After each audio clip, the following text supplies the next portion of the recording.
Hello everyone. आज Indian polity के under एक इम्पॉर्टेंट टॉपिक है एक्ट्स अंडर कंपनी रूल, उसके बारे में पढ़ेंगे।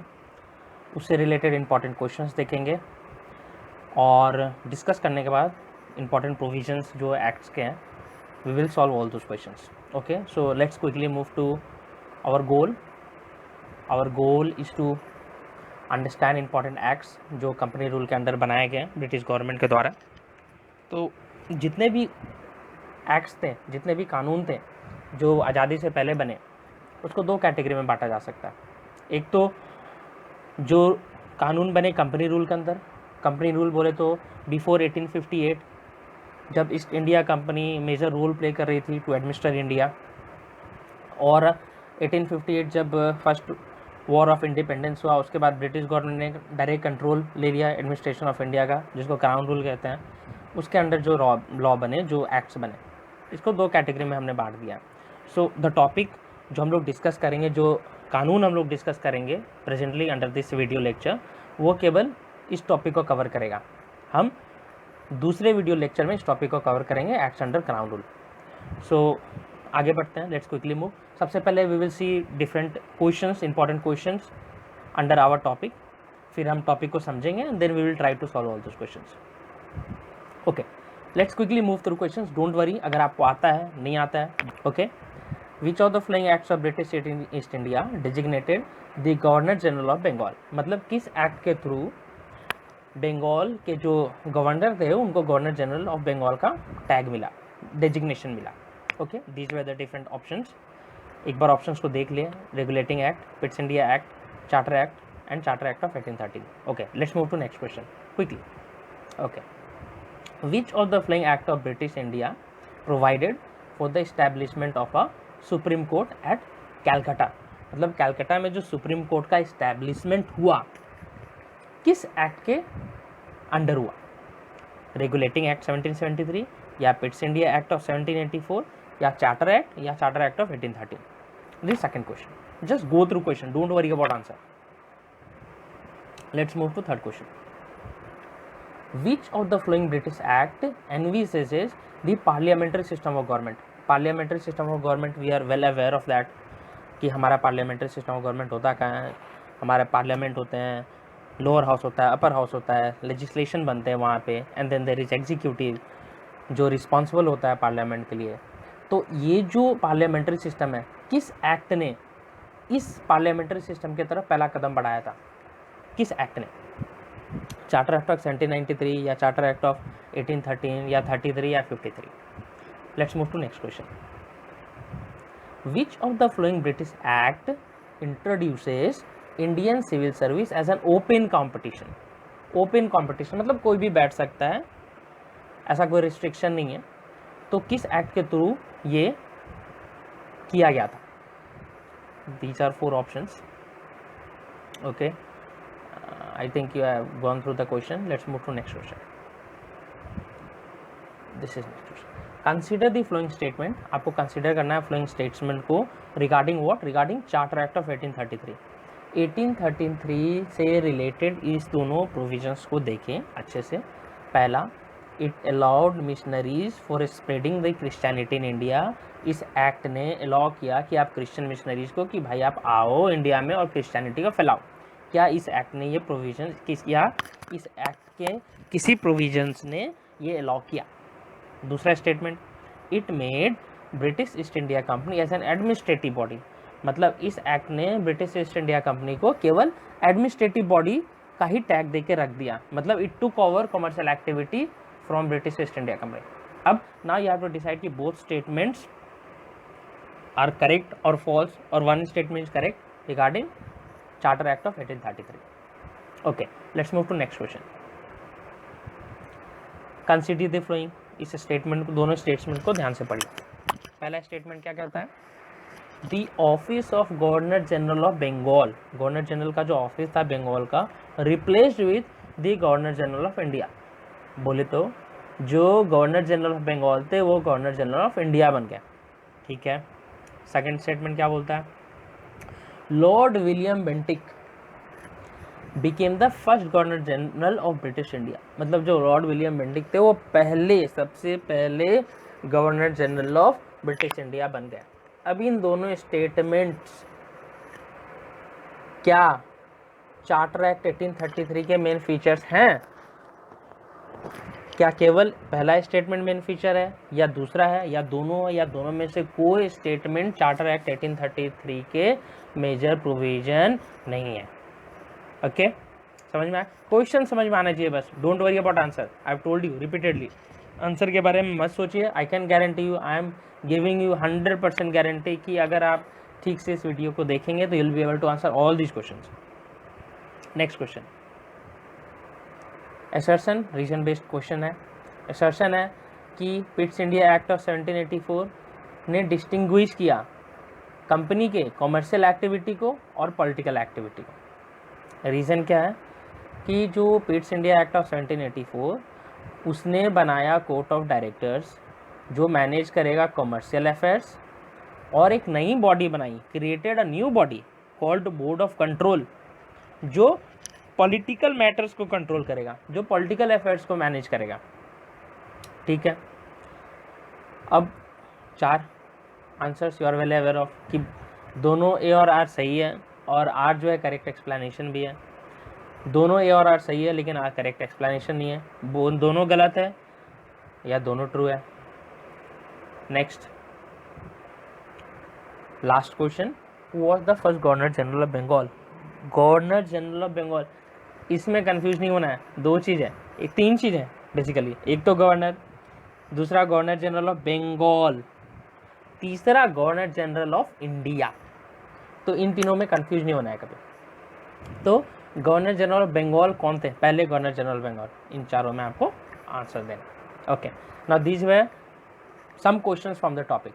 Now will try to understand, try to discuss the topic समझते हैं and then will come back to all these questions. Okay, let's move now.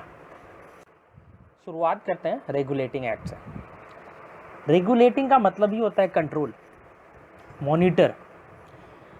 तो जो ब्रिटिश गवर्नमेंट ने ये जो एक्ट लाई और इसके बाद जितने भी आगे एक्ट लाई, उन सभी एक्ट्स के थ्रू ब्रिटिश गवर्नमेंट ने इंडिया के ऊपर और ईस्ट इंडिया कंपनी के ऊपर अपने कंट्रोल को बढ़ाया, अपने पावर को बढ़ाया। सबसे पहले रेगुलेटिंग एक्ट के प्रोविजंस देखते हैं। आपको प्रोविजंस देखने से ही आपको क्लैरिटी मिल जाएगा कि कैसे ब्रिटिश गवर्नमेंट धीरे धीरे अपने पावर को बढ़ा रही है इंडिया में और ईस्ट इंडिया कंपनी के ऊपर। इसके प्रोविजंस, इंपॉर्टेंट प्रोविजंस को देखते हैं। सबसे पहले court of directors to report British government, मतलब कोर्ट ऑफ डायरेक्टर्स मतलब ईस्ट इंडिया कंपनी के जो डायरेक्टर्स थे उनको बोला गया कि भाई अब ऐसे नहीं चलेगा, तुम जितना भी कमा रहे हो, तुम्हारी जितनी भी रेवेन्यू है, तुम्हारी भी जितनी भी मिलिट्री अफेयर्स है, तुम्हारे जितनी भी सिविल एडमिनिस्ट्रेटिव जॉब्स हैं जो काम कर रहे हो तुमने हर एक चीज़ों को रिपोर्ट करनी है ब्रिटिश गवर्नमेंट को। Important provisions under this act, another important provision was establishment of Supreme Court in Calcutta. अब इसको याद कैसे करें? बहुत सिंपल है। रेगुलेट मतलब कंट्रोल, कंट्रोल कौन करेगा जी? कानून करेगा, कानून करेगा। बस उससे आपको याद आ जाना चाहिए कि सुप्रीम कोर्ट, मतलब रेगुलेटिंग एक्ट के अंदर Supreme Court of India, Supreme Court in Calcutta का इस्टेब्लिशमेंट हुआ। थर्ड इंपॉर्टेंट प्रोविजंस तो रेगुलेटिंग एक्ट का था, वो गवर्नर ऑफ बंगाल, जो बंगाल के गवर्नर थे उनकी डेजिग्नेशन को बढ़ा करके कर दी गई गवर्नर जनरल ऑफ बंगाल। अब वो गवर्नर नहीं, गवर्नर जनरल ऑफ बंगाल बन गए। नेक्स्ट इंपॉर्टेंट प्रोविजन, जो बॉम्बे के जो गवर्नर थे, 3 जो प्रेसिडेंसी थी बेसिकली, पहले बॉम्बे प्रेसिडेंसी, मद्रास प्रेसिडेंसी और बंगाल प्रेसिडेंसी। तो ये जो बॉम्बे और मद्रास की जो प्रेसिडेंसी थी उनको अंडर, मतलब उनको governor of general of Bengal के अंडर रखा गया, उनको सब ऑर्डिनेट रखा गया। मतलब उनकी जो पोस्ट थी वो गवर्नर जनरल ऑफ बंगाल की पोस्ट के नीचे थी। ये 4 इंपॉर्टेंट प्रोविजंस थे रेगुलेटिंग एक्ट ऑफ 1773 के। अब देखिए 2 चीज़ होती है, 2 चीज़ समझना बहुत इंपॉर्टेंट है। एक होता है devolution of power. Devolution of power का मतलब जहाँ पावर नीचे तक डिस्ट्रीब्यूट किया जाता है, नीचे एडमिनिस्ट्रेटिव यूनिट को डिसीजन मेकिंग का पावर दिया जाता है। जैसे कि हमारा पंचायती राज इंस्टीट्यूशन, जो पंचायती राज इंस्टीट्यूशन की इस्टेब्लिशमेंट हुई थी, जो लेजिस्लेशन बना था, उससे डिवोल्यूशन ऑफ पावर हुआ। मतलब नीचे स्तर तक पंचायत, जो कि एक छोटी एडमिनिस्ट्रेटिव यूनिट है विलेज की, उसको डिसीजन मेकिंग की पावर दी गई। इसको बोलते हैं डिवोल्यूशन ऑफ पावर।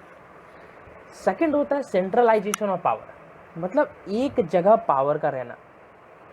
जैसे कि आप एग्जाम्पल के तौर पे समझ लो कि अगर मान लो अगर सेंट्रल गवर्नमेंट पूरे इंडिया को चलाए, स्टेट गवर्नमेंट को कोई पावर ना दे, पंचायती राज को कोई पावर ना दे, तो वो हो जाएगा सेंट्रलाइजेशन ऑफ पावर, जहाँ पावर एक ही जगह है, जहाँ पे केवल सेंटर होल्ड करती है पावर सब चीज़ करने की, that is centralisation of power.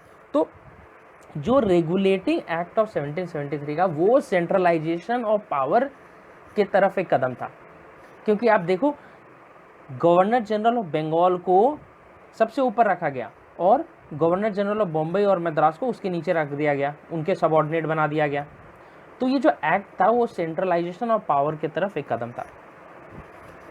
इसके बाद कौन सा एक्ट आया? इसके बाद आया पिट्स इंडिया एक्ट आफ्टर 11 ईयर्स। इसके प्रोविजंस देखते हैं। बेसिकली हमें हमेशा दिमाग में रखना है कि धीरे धीरे जितने भी एक्ट्स आ रहे हैं वो ब्रिटिश गवर्नमेंट के कंट्रोल ओवर इंडियन एडमिनिस्ट्रेशन को बढ़ा रहे हैं। अब पिट्स इंडिया एक्ट में क्या हुआ? पिट्स इंडिया एक्ट के जो प्रोविजंस थे उसके important provisions, one of the most important provisions था कि इस एक्ट ने ईस्ट इंडिया कंपनी की जो दो एक्टिविटीज़ थी उसको अलग अलग कर दिया, उसने उसको डिस्टिंग्विश कर दिया और उस दोनों को कंट्रोल करने के लिए अलग अलग बॉडी बना दी। उसने बोला, इस एक्ट ने बोला कि भाई जो एक्टिविटीज़ करती है ईस्ट इंडिया कंपनी उसकी दो कैटेगरीज होंगी, एक तो कॉमर्शियल एक्टिविटीज़ और एक पॉलिटिकल एक्टिविटीज़। कॉमर्शियल एक्टिविटीज़ को रेगुलेट करेगा, कंट्रोल करेगा कोर्ट ऑफ डायरेक्टर्स जो पहले से थे, और पॉलिटिकल एक्टिविटीज़ को कंट्रोल करने के लिए एक नई बोर्ड की स्थापना हुई जिसे कहा गया board of control. So second important provisions ये जो हमने अभी आपको डिस्कस किया कि कॉमर्शियल और पॉलिटिकल एक्टिविटीज़ को अलग अलग माना गया कंपनी का, पहले दोनों एक ही था। अनदर कि जैसे कि मैंने आपको बोला पहले ही स्टार्टिंग ऑफ द लेक्चर में कि कंपनी, अब सरकार बोल रही है, ब्रिटिश सरकार बोल रही है कि भाई कंपनी का कुछ नहीं है इंडिया में, जो भी कंपनी की टेरिटरीज है वो ब्रिटिश पोजीशन है, वो ब्रिटिश सरकार की है, कंपनी की कोई भी टेरिटरी नहीं है इंडिया में। ये खुले तौर पे इस एक्ट ने बोला। तीसरा इंपॉर्टेंट जो एक्ट है वो एक्ट चार्टर एक्ट ऑफ 1833। ये charter act of 1833 somehow is related to regulating act of 1773। याद करने के पर्पज से देखिए, यहाँ पे गवर्नर ऑफ बंगाल को बना दिया गया governor general of Bengal, and charter act 1833 में गवर्नर जनरल ऑफ बंगाल जो कि गवर्नर से बना था, he became governor general of India, उसको पूरे इंडिया का गवर्नर जनरल बना दिया गया इस एक्ट के थ्रू, चार्टर एक्ट ऑफ 1833 के थ्रू। सेकंड, रेगुलेटिंग एक्ट में बॉम्बे के जो गवर्नर थे और मद्रास के जो गवर्नर थे उनको सब ऑर्डिनेट कर दिया गया गवर्नर जनरल ऑफ बंगाल से। Similarly in charter act of 1833 governor की जो लेजिस्लेटिव मेकिंग पावर थी, जो कानून बनाने की पावर थी बॉम्बे गवर्नर और मद्रास गवर्नर के, दैट वाज टेकन अवे। मतलब कानून एक ही बंदा बना सकता है और वो बंदा है governor general of India. Governor general of India पूरे ब्रिटिश साम्राज्य के ऊपर कानून बनाएगा और केवल वही बनाएगा। 3 important provisions of charter act of 1833 we have discuss. पहला, governor general of Bengal governor general of India हो गया। लेजिस्लेटिव पावर जो थी, जो कानून बनाने की पावर थी बॉम्बे और मद्रास गवर्नर की, उसको ले ली गई। कानून कौन बना सकता है? गवर्नर जनरल ऑफ इंडिया बना सकता है। कहाँ तक बना सकता है? ऑल ओवर ब्रिटिश इंडिया बना सकता है। और last but not the least, one of the most important provision, east India company की जो कॉमर्शियल एक्टिविटीज़ थी उसको समाप्त कर दी गई। अब east India company totally administrative body बन गई, वो खाली एडमिनिस्ट्रेशन के ऊपर ध्यान देगा, नथिंग एल्स। रिवाइज करते हैं। रेगुलेटिंग एक्ट 1773 रेगुलेट करेगा, कोर्ट का स्थापना हुआ, रिपोर्ट करेगा ब्रिटिश गवर्नमेंट को, गवर्नर बन गया governor general of Bengal. Pitt's India act, दो चीज़, कॉमर्शियल अलग, पॉलिटिकल अलग, board of court of directors and board of control. Third 1833 governor general of Bengal बन गए governor general of India. Now let's discuss about charter act of 1853। इस act को समझते हैं। इस एक्ट ने पहली बार कानून बनाने को और एडमिनिस्ट्रेटिव टास्क को अलग अलग समझा। इसने लेजिस्लेटिव काउंसिल को एग्जीक्यूटिव काउंसिल से अलग किया। कानून बनाना एक अलग टास्क समझा गया after this act, and that is why establishment of the Indian Legislative Council took place because of this act. And this Indian Legislative Council जो हमारा आज पार्लियामेंट है, is it came that parliament came from Indian Legislative Council itself. Another important provision of this act was कि civil service exam को open competition से करवाने का निर्णय लिया गया, and even Indians were allowed to sit into this act allowed even Indians to sit into exam. Provincial representation in Central Legislative Council, जो हमारा सेंट्रल लेजिस्लेटिव काउंसिल की स्थापना जो हुई उसमें प्रोविंशियल रिप्रेजेंटेशन, मतलब जो बॉम्बे और मद्रास जो प्रोविंस थे उनके रिप्रेजेंटेटिव को इंडियन लेजिस्लेटिव काउंसिल में उनको स्थान मिली।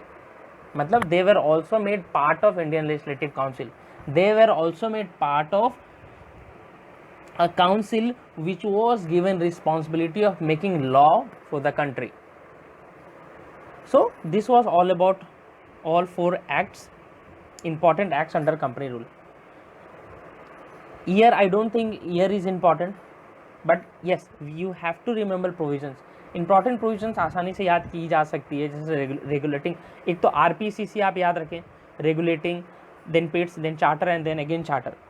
आरपीसी रेगुलेटिंग एक्ट में क्या हुआ? रेगुलेटिंग एक्ट में रेगुलेटिंग मतलब कंट्रोल करना, मॉनिटर करना, कौन करता है? कानून करता है। And then by that you can remember कि establishment of Supreme Court of India. Then you starting में आप देख सकते हैं, यू शुड रिमेंबर कि हाँ गवर्नर ऑफ बंगाल को गवर्नर जनरल ऑफ बंगाल बना दिया गया। फिर मद्रास एंड बॉम्बे की जो गवर्नर थे उनको सबऑर्डिनेट बना दिया गया। कोर्ट ऑफ डायरेक्टर्स को रिपोर्ट करने बोला गया कि उनके रेवेन्यू के ऊपर and everything. Then Pitt's India act, commercial activities and political activities were separated. Court of directors and board of controls were established to look over these commercial and political activities. Then Act of 1833 came, which made Governor General of Bengal into Governor General of India. Legislative power पूरे तरह से governor general of India को दे दी गई। And then in the end legislative council की establishment हुई in charter act 1853। Now let's go through all the questions which we have discussed before. Let's see the first question.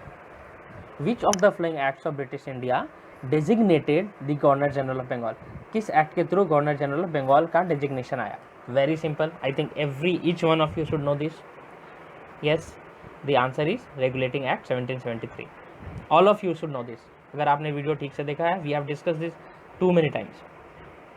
Let's go to next question. Which of the following acts of British India provided for the establishment of Supreme Court of Calcutta? Very good. Same question. I think again everyone should know the answer of this question. Regulating Act 1773. Third question. Which of the following British Act envisages the parliamentary system of government? Parliamentary system of government किस act के through वो provisions, किस act के अंदर वो provisions थे जिसने सोचा कि पार्लियामेंट्री सिस्टम ऑफ गवर्नमेंट होना चाहिए? थिंक आप उस तरह से सोचिए कि लेजिस्लेटिव काउंसिल की इस्टेब्लिशमेंट किस एक्ट के थ्रू ही, then you will know the answer for sure. Yes, charter act of 1853। Very good. अगर जिसने जो सोच पाए, अगर आपको आंसर नहीं मालूम है, I think then you have not seen the video, आपने ठीक से वीडियो नहीं देखा। Let's go to next question. Which of the following British act introduced Indian civil service as an open competition? Again very simple question. Charter act of 1853. Next question, consider the following statement which are related charter act of 1833. 1833 से related कौन कौन से provisions हैं, ध्यान से देखिए. It allowed missionaries for spreading the Christianity in India. क्या charter of 1833 में ऐसा कोई प्रोविजन था जिसने अलाउ किया मिशनरीज को कि आप क्रिश्चियनिटी को इंडिया में फैलाएं. Second statement, it made British East India Company as an administrative body. क्या चार्टर एक्ट 1833 ने ईस्ट इंडिया कंपनी को एडमिनिस्ट्रेटिव बॉडी बना दिया था? थिंक क्या होना चाहिए answer? I will wait. Answer should be only 2, क्योंकि जो मिशनरीज को अलाउ किया गया था वो चार्टर एक्ट 1813 ने अलाउ किया था कि आप मिशनरीज को अलाउ किया था कि आप क्रिश्चियनिटी को इंडिया में फैलाएं. ब्रिटिश गवर्नमेंट ने ईस्ट इंडिया कंपनी को ओनली एडमिनिस्ट्रेटिव बॉडी तक सीमित कर दिया था, उससे कॉमर्शियल बॉडी का टैग ले लिया था. Let's go to next question.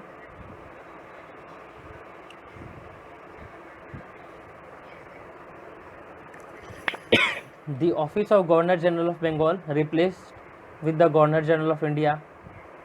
I think पहला स्टेटमेंट पढ़ने के बाद ही आपको कुछ आइडिया आ गया होगा which act we are discussing now. Lord William Bentinck became first governor general of British India. Yes. Which of the above statement are correct about the main features of Charter Act 1833? Charter Act 1833 में इन दोनों में से कौन सा statement सही है? Think कि दोनों सही है या एक सही है.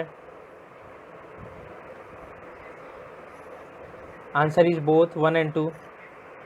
Yes, we have seen this important provisions of 1833 में हमने देखा था कि गवर्नर जनरल जो थे बंगाल के उनको गवर्नर जनरल ऑफ इंडिया बना दिया गया. And William Bentinck, Lord William Bentinck was the first governor general of India. Next question, ascertaining and region.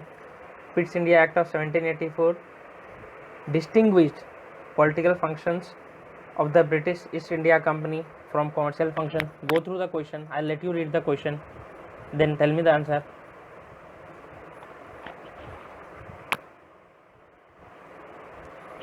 I think most of you have guessed it correctly.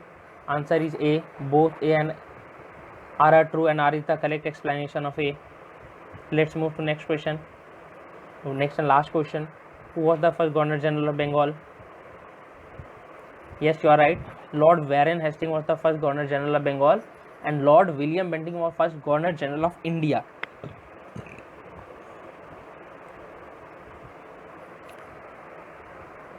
I think you have loved this video.